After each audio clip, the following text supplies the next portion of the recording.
Baba Raila Amolo Odinga has gone. What next? Ni nini baadaye? Baba mwingine ni nani? Acha niwaambie wananchi watukufu, wananchi wa Kenya, baba mwingine atakaye, kama ni Luoland, atakaye toka. Huyo baba tunasema ni baba wa Pili, the second papa. Ni Babu Owino is the second papa of this country, or from Luo Nyanza. Is the kingpin now. We cannot have people who are sycophants. My name is Senator Gekone.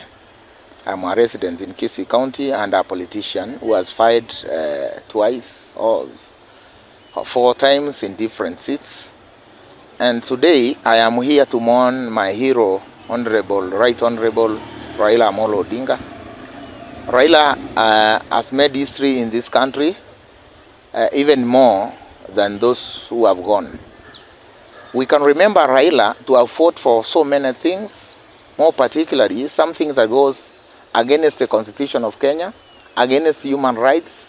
And again, Raila can be remembered as a person who stood firm and who was ready to defend Kenyans. Raila Amolo Odinga, we can remember, is one of those who fought for multipartyism in this country. Raila Odinga is one who spearheaded the 2010 constitution of this country, whereby we found devolution in this country. Most of us, we didn't know what devolution was, how the structure of devolution was to be in place. But now, so many things have happened, through this devolution. And devolution meant that money from national government trickled down, and then the normal mwananchi can feel development on the ground. Like now, we didn't know that we can have a small assembly, so-called county assembly, whereby we make our own laws, whereby we get our own budget, whereby we budget development. So Raila did a lot. And coming the issue of now Raila has gone, I don't see the possibility of ODM surviving. Remember when we had Ford was being led by, the party leader of Ford was the late Jaramogi Oginga Odinga, who is the father of Raila Amolo Odinga. When he died, the party split. We had Ford people, Ford Asil, Ford Kenya, so such like. So as I am where I'm seated, I can see ODM going that way, because even on the funeral you saw leaders from the ODM fraternity giving different views about on how the others are supporting protest, others are saying that before Raila died, this is what he said. Others saying that don't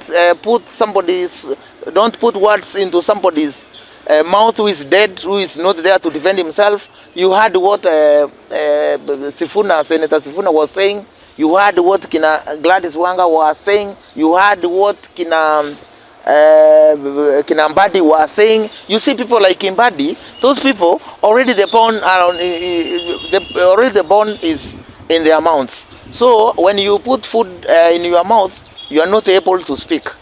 So what they were doing, they were just defending their own interests, because already they are in government, they are benefiting from the government, and those ones who are opposing, they are not in government. Meaning that even if you are in government, that you want ODM to stand and know the laws or the code of conduct of a state officer, you should not engage in politics. What is there now? ODM is going to die, I can tell you. It's going to split. To be so many ODM Kenya, ODM people, ODM Asil, ODM what, ODM blah blah blah. So there are so many things that are going to emerge out of that. So what I can say, ODM, I don't see it is surviving. The survival of ODM is difficult, kidogo. And again, the kingship of the Luo it's going to be more confused. Everybody wants to be a king the way Raila was. Remember, the king of Luos used to be Jaramogi Oginga Odinga, then came to Raila Odinga. Now after Raila, I've not seen who is going to take over, but as I can see, at the moment, Babu Owino stands a chance because he's popular in Luo land. I've seen him going to some events in Luo, the way he is received, the reception, you can see that this guy can take over from Raila Odinga. And on the other part, people like the governor of Siaya, Orengo can also have interest, can be salivating. From the Odinga family now, they have Odinga family, there is Jaoko, there is this, the MP Winnie Odinga. I think there is going to be a fight also from Odinga family. Even Oburu is there. And now Oburu being the party leader of ODM, the acting party leader, of which I know they are going to confirm him. If not so, then they will say this was our thing, and you had what Oburu was saying. He was saying Raila was his brother, his twin brother, because he's older. Because Obulu is older by 1 year and 3 months, so they are twins. He's a friend to him. He's a brother. He's a co-partner in the business, and they are shareholders. Meaning even ODM is a shareholder now, because the business means a lot, partnership means a lot. Because the guy today is the acting party leader, and take for example, if they had picked anybody other than Oburu Odinga to be the acting party leader, what could have happened today? Because Oburu could have stood and said, that thing is ours, it is a family thing, it is something that has got shares. So I think there could be a fight. I think they did that intentionally so that they can cool temperatures down, because normally when a person comes acting, it is a person who is a debut or a vice. Now Oburu, being nothing from nowhere, now is a debut, is acting party leader. Can you tell me, we have Kinasimba Arati, we have Otosi, we have the governor of Mombasa, Abdul Samad, the name is so difficult for me to pronounce. So why didn't they pick one of the party leaders out of the 3 party leaders? Why did they pick one to be the acting party leader, but picking somebody who is not even the vice chair of the party, who is not the senior, who is not senior in ODM leadership, but they picked Oburu Odinga, who is not even a vice chair of the party. So, meaning there is something sinister, and you heard that they are going to sit, the neck is going to sit so that they can confirm. And then I'm asking, what is the procedure of one to be picked, elected, chosen, appointed to be a party leader of that party? What does the Constitution say? What does it state? How one becomes a party leader? So I think in near future you are going to see some fights. People trying to interpret what the constitution of the ODM states about picking, electing, choose. Is it picking? Is it electing? Is it appointing? Is it what? About what does the constitution say? So so many interpretations are going to come. And again, the issue of